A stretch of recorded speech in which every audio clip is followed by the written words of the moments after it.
Assalamu alaikum dear audience. Today we will discuss a very important theorem in linear algebra is called rank nullity theorem. ये theorem paper के भी point of view से बहुत ही important theorem है linear algebra में। आज के लेक्चर में हम फर्स्ट ऑफ ऑल थ्योरम की स्टेटमेंट को अंडरस्टैंड करेंगे, देन हम इसके बाद इसका प्रूफ करना स्टार्ट करेंगे। Given statement is that let VF and WF be a vector space over the field F and let T be a linear transformation from VF into WF.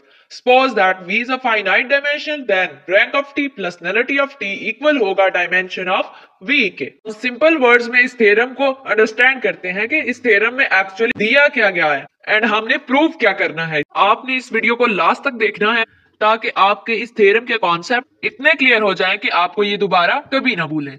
तो video को like and subscribe कीजिएगा। हमें given है कि VF एक dimensional finite vector space है और VF भी एक वेक्टर स्पेस है एंड T हमारे पास एक लीनियर ट्रांसफॉर्मेशन है जो कि VF से WF तक मैप कर रही है। हमने प्रूव करना है कि rank of T plus nullity of T equal है डायमेंशन ऑफ V के। इसका मतलब ये है कि अगर हम सिर्फ फंक्शन T का नल स्पेस और रेंज स्पेस का साइज जोड़ दें तो वो ओरिजिनल स्पेस के साइज के बराबर होगा। इस थ्योरम का कहना है कि किसी भी लीनियर ट्रांसफॉर्मेशन T के अंदर एक वेक्टर स्पेस V जो है वो दो हिस्सों में डिवाइड होता है। एक तो कौन सा है, नल स्पेस, और दूसरा है रैंक। नल स्पेस वो वेक्टर्स हैं जो जीरो पर मैप होते हैं। अगर कोई vector T of V equal to 0 दे रहा है तो वो नल स्पेस का हिस्सा है। एंड रेंज स्पेस क्या होता है कि रैंक का मतलब है रेंज स्पेस की डायमेंशन। जो vectors non zero values map हो रहे होते हैं वो रेंज स्पेस के एलिमेंट्स होते हैं।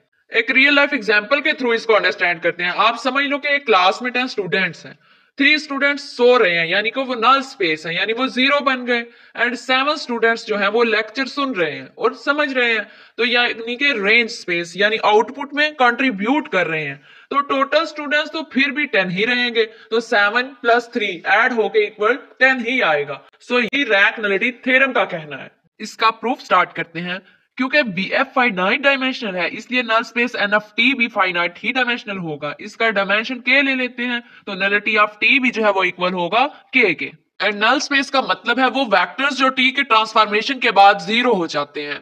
हम नल स्पेस का एक बेसिस डिफाइन कर लेते हैं। एक बेसिस सेट V1 हमने लिया जो कि इक्वल है V1 V2 up to so on V के लिए। ये लिया हमने जो कि नल स्पेस का बेसिस है। इसका मतलब ये है कि सब वेक्टर्स ट्रांसफॉर्मेशन के बाद 0 बन जाते हैं, यानी कि ट्रांसफॉर्मेशन ऑफ V1 इक्वल होगा 0 के, and transformation of V2 and up to so on transformation of V के जो है वो इक्वल होगा 0 के। इसको हम इक्वेशन नंबर 1 का नाम देते हैं। अब हम VF को कंप्लीट बेसिस बनाने के लिए वेक्टर स्पेस को एक्सटेंड कर लेते हैं। अब V1 जो है वो इक्वल था V1 V2 up to so on V के। हम इसको एक्सटेंड करते हैं और इसको नाम देते हैं V2 का। सो ये हमने एक्सटेंड कर लिया Vn तक। So B2 be the basis of VF। हमने नलिटी ऑफ T का बेसिस भी फाइंड कर लिया एंड VF का बेसिस भी फाइंड कर लिया। इसके बाद हमने रेंज स्पेस का बेसिस डिफाइन करना है। हम रेंज स्पेस का बेसिस सेट B3 बनाते हैं। सो B3 आ गया equal to transformation of VK plus 1 transformation of VK plus 2 up to so on transformation of VN। आपको पता है कि जो नल स्पेस के अलावा जो रह जाते हैं वो क्या होते हैं, रेंज स्पेस। सो रेंज स्पेस क्या है, इसमें जब ट्रांसफॉर्मेशन अप्लाई की B2 पे तो जो हमारे पास V1 V2 up to so on VK था वो तो जब उस पर ट्रांसफॉर्मेशन अप्लाई हुआ वो 0 हो गया। तो उसके बाद जो वाली टर्म्स बची हैं वो क्या है, रेंज स्पेस, यानी कि B3 ये आ गया हमारे पास। तो dimension of B3 is equal to आएगा N minus K। Now we have to show that B3 is the basis set of rank T।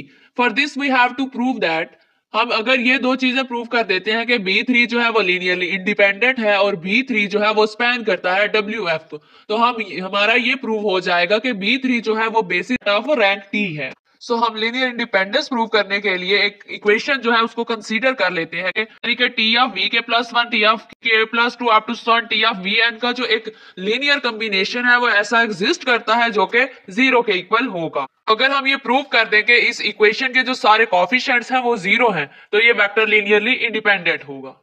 सो हमने ये लीनियर कॉम्बिनेशन लिख लिया जो कि 0 के इक्वल है। अब आपको पता है कि स्केलर अगर ट्रांसफॉर्मेशन के अंदर भी हो या बाहर भी हो सेम हम लिखा जा सकता है। सो हमने ये ट्रांसफॉर्मेशन को बाहर अप्लाई कर लिया और स्केलर को अंदर मल्टीप्लाई कर दिया। इसके बाद T को हमने इस सारी में से कॉमन ले लिया। तो जब ये इस ट्रांसफॉर्मेशन इस पे अप्लाई हो रही है और ये 0 आ रहा है तो इसका मतलब है कि ये जो अंदर वाली सारी टर्म है, अंदर वाली सारी जो इक्वेशन है वो किस में आ रही है, वो नल स्पेस में से बिलोंग कर रही है।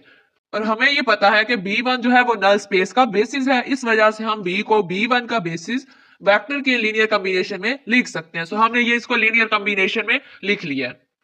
अब हम v की जो वैल्यू है उसको इस इक्वेशन में पुट कर देते हैं। अब v क्या था, इक्वल था a k plus one V K plus one up to so on, तो वो वैल्यू हमने यहाँ पे v की जगह पे पुट कर ली, is equal to v1 plus v2 up to so on. ये कैसे लिख लिया हमने, ये सेम ही लिखा। जो राइट साइड है उसको उधर ही रहने देंगे और जो लेफ्ट साइड है उसको दूसरी साइड पे जाकर माइनस कर देंगे, तो ये इक्वेशन आ गई जीरो के इक्वल। लेकिन जो v1 v2 up to so on vn जो है ये ऑलरेडी स्पेस vf का बेसिस है, मतलब ये लीनियरली इंडिपेंडेंट है। तो अगर कोई भी लीनियरली इंडिपेंडेंट सेट का लीनियर कॉम्बिनेशन जीरो हो जाए तो सारे कोफिशिएंट्स जीरो होने चाहिए। इसका मतलब है कि b1 b2 up to so on bk जो है ये सारे इक्वल हैं जीरो के, एंड जो स्केलर्स हैं a of k plus one a of k plus two up to so on an वो भी इसके इक्वल है, वो भी जीरो के इक्वल है। तो हमें ये प्रूव कर दिया कि जब ट्रांसफॉर्मेशन ऑफ वी एफ जो है वो इक्वल आ जाए जीरो के तो सब कॉफिशिएंट्स यानी जीरो होंगे। लीनियरली इंडिपेंडेंट की यही डेफिनेशन है। इसका मतलब है कि B3 जो है वो लीनियरली इंडिपेंडेंट। अब नेक्स्ट हमने क्या प्रूव करना है, स्पैन प्रूव करना है। तो इसके लिए क्या है कि लेट कर लेते हैं y है जो कि बिलोंग किससे कर रहा है, रेंज ऑफ t से, यानी कि रेंज ऑफ t का ये एक एलिमेंट है। मतलब कि ये y जो है वो एलिमेंट्स हैं जो किसी x की ट्रांसफॉर्मेशन से मिलते हैं, यानी कि t ऑफ x जो है वो इक्वल है y के। तो सिंस x जो वेक्टर स्पेस है v का एलिमेंट है, इस वजह से हम x को बेसिस के लीनियर कॉम्बिनेशन में लिख सकते हैं। सो ये हमने लीनियर कॉम्बिनेशन में लिख लिया। इसके बाद क्या है कि अब इस इक्वेशन पर हम ट्रांसफॉर्मेशन अप्लाई करते हैं, यानी कि t of x equal to y। तो t ऑफ x इक्वल आएगा transformation of alpha one v1 plus alpha two v2 up to so on पे। तो लीनियर ट्रांसफॉर्मेशन की जो प्रॉपर्टी है वो उसको हम यूज करेंगे, जो स्केलर है वो ट्रांसफॉर्मेशन के बाहर आ जाता है। तो इस स्टेप में हमने जस्ट ये प्रॉपर्टी यूज की है। ये इक्वेशन बताती है कि जो y है ये ट्रांसफॉर्म होने वाले बेसिस वेक्टर्स के लीनियर कॉम्बिनेशन से लिखा जा सकता है। हमने ये माना था कि v का जो बेसिस है वो b1 है। इसका मतलब कि v के किसी भी एलिमेंट को हम b1 के बेसिस वेक्टर्स का लीनियर कॉम्बिनेशन लिख सकते हैं। तो सिंस y भी जो है वो रेंज का ही एलिमेंट है और रेंज के बेसिस को हम b3 मान लेते हैं, तो इसका मतलब ये है कि y भी जो है वो b3 का ही लीनियर कॉम्बिनेशन होगा। तो मतलब कि b3 जो है वो का बेसिस बनेगा।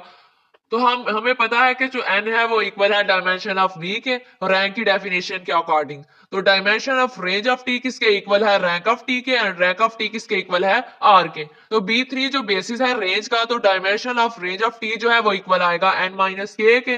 सो rank of t plus nullity of t जो है वो इक्वल है डायमेंशन ऑफ v के। तो यही हमने रैंक नलिटी थ्योरम जो है ये प्रूव करना था।